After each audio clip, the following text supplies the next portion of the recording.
Et c'est notre santé avec Jimmy Mohamed. Bonjour Jimmy. Bonjour Pierre, bonjour à tous. Alors dans la presse, ce qu'on appelle un marronnier, c'est un sujet récurrent. On va en parler, mais les accidents de noyade ont effectivement commencé à faire des victimes en ce début de saison estivale.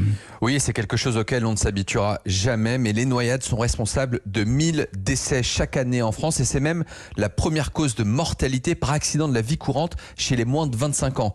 Les pics de noyades estivales sont davantage observés pendant les week-ends et plus particulièrement en période de vacances et pendant les fortes chaleurs. On espère donc ce matin, au travers de ce message de prévention, essayer d'en éviter le plus possible. Alors du coup, on est d'accord que le meilleur moyen de prévention reste la surveillance des enfants.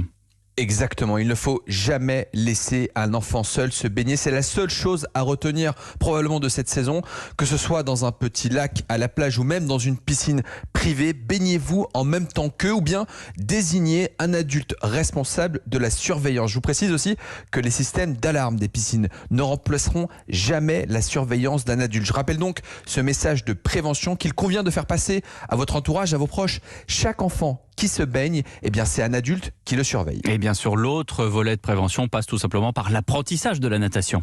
Et oui, d'autant plus qu'on estime en France qu'un enfant sur deux ne sait pas nager quand il entre au collège. Le problème, eh bien, c'est aussi que l'apprentissage de la natation chez les enfants a été compromis depuis le début de la crise du Covid, notamment à cause de la fermeture des piscines. Il va donc falloir apprendre ou réapprendre aux enfants à nager. Les autorités sanitaires appellent d'ailleurs à la plus grande prudence, notamment avec le déconfinement, l'euphorie qu'on peut tous ressentir, ce qui va peut-être pouvoir augmenter le risque de noyade. Enfin, dernier conseil que je peux vous donner ce matin, c'est de ne pas surestimer les capacités physiques des enfants, mais aussi les vôtres, car les accidents de noyade touchent aussi les adultes. Attention à votre environnement et bien choisir les zones de baignade surveillées et de respecter aussi les interdictions.